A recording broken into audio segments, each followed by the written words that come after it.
Davatçılar жөнүндө жакшы түшүнүгү жок, davatçılar жөнүндө айтып бересизби дейт. Эми силер Кыргызстанда эмес болсоңор, биз Кыргызстандабыз, бизде көп жаңылыктар бар. Биз силерди ээрчип кетип атабыз. Эки премьер бир патшаны камап койгонбуз. Барып бизде дагы жанагыдай коррупционер жок болот деген үмүтүбүз бар. Анан буларга жетпеген жер ошо жетейин деп калдык ага деле. Анан буларда жок нерсе бизде дават деген нерсе бар.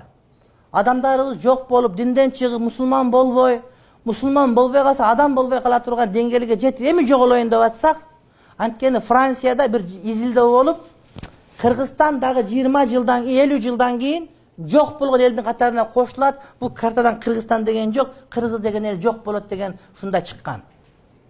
50 жылдан кийин жок болот деген. Анан жок болгон элдер бар да, мисалы үчүн буряттар жок болуп атат, хакастар жок болуп атпайбы, сакалар. Сакалар азыр 500 миң адам калды, мисалы үчүн да. Анан кыргыздар жок, арак ичкен көп деп атпайбы бардыгы, жок болот деди. Орусга тийип аткан, кариске тийип аткан, башка тийип аткандары бар, эркекке тийип алгандары бар, катынга катын тийип атканы бар. Айтып түшүнүш болбой калды дейт да. Анан жок болот дешти. 50 жылда кыргыз жок болот деди. Анан ошол эле институт 20 жылдан изилдесе, жок, жанагы эл жок болбойт, кайра көбөйөт деген тесири таң калыптыр. Тоба, эмне мындай болду? Булар кандай керемет болду? Булар кантип кетти десе, буларга дават деген бир нерсе кирип калыптыр дейт. Дават деген ушундай, айлык албайт экен дават кылгандык үчүн. Дават деген ушундай, ага деген бирден пул сурабайт экен, милдет да кылбайт экен. Дават деген ушундай, өзүнүн мал жаны менен курбанчылык кылып, адамдарга жакшылык жеткирип, анан жеткирген жакшылыгына милдет да кылбайт экен. Ал бизге туура келип калып, адамдар мусулман болуп, азыр биз жоголбой турган, өлбөй турган болуп, мусулман элдердин катарына келип калды, урматтуу бир тууганы. Бизде жаңылык ушул. Ошон үчүн даватты жамандабаш керек, кубалабаш керек, балким кошулуп даватчы болуп кетиш керек. Даватчы болуп кет деген бул сен ишиңди таштап коюп көчөдө кал деген сөз эмес. Бул деген тирлик таштап кой деген сөз эмес. Бул балдар таштап кой деген сөз эмес. Бул баарың молдо болуп кет деген дагы сөз эмес. Бул өзүңүн адамчылыгыңды сактап калуу үчүн, дүнүйө акырет бактылуу болуп калуу үчүн Кудайдын саңа берген, жиберген жакшылыгы. Бул пайгамбардын иши мене урматтуу бир тууганым. Бул пайгамбар кылган иш, ошондуктан ушул ишке аракет кыла турган болсо, Кудай Таала үйүбүзгө дин алып келет. Үй бүлөдө бузулуп, кайната менен келин чогуу арак ичип калган. Жеңе менен кайын жөн жашап калган учурлар болгон. Кимдин баласы ким экенин билбеген учурлар болгон, урматтуу бир тууганым. Азыр ыйва кирди. Азыр адамдар ыймандуу болду.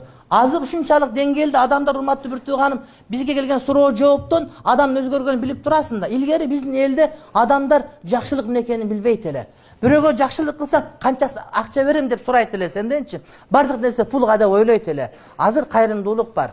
Азыр мешит ачылган жерге барсак, арабтар, түрктөр салат эле мурда. Азыр өзүбүздүкүлөр салат.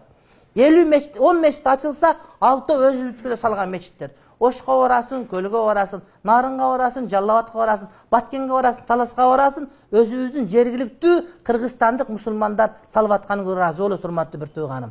Мурда зекет беришти билбейт эле. Азыр зекеттерин көтөрүп каяка апарып берсем туура болот деген мусулмандарды кадимкидей көрөбүз, урматтуу бир тууганым. Ошон үчүн бул нерсе менен биз сакталып калдык. Биз буга карызбыз өмүр бою. Биз кыргыздар, биз кыргызстандыктар, биз ушул даватка, урматтуу бир тууган, биз карызбыз. Ошону менен биз мусулман болдук. Ошону менен биз ылгап калдык.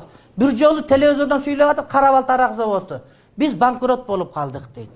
Эмнеге банкрот болуп каласыңар десем, айтат, адамдар арак ичпей калды, арак ичпей калган үчүн биз банкрот болуп калдык дейт, урматтуу бир туугандар. Арак ичилбей калды бизде. Ошондой күндөргө келдик, урматтуу бир туугандар. Ошон үчүн даватка биз карызбыз, аны колдошубуз керек. Туура, даватта кемчилик болот, инсандын баарында кемчилик бар. Бирок ал кемчилик дават исламдын кемчилиги эмес. Анын кемчилигине маани бербеш керек. Айтып аткан сөзүнө. Кыргыздын бир сөзү бар, билесиңерби? Молдон айтканды кылганын кылба деген. Ошого айтканын уга берсең даватчыныкын эч жаман болбойсуң.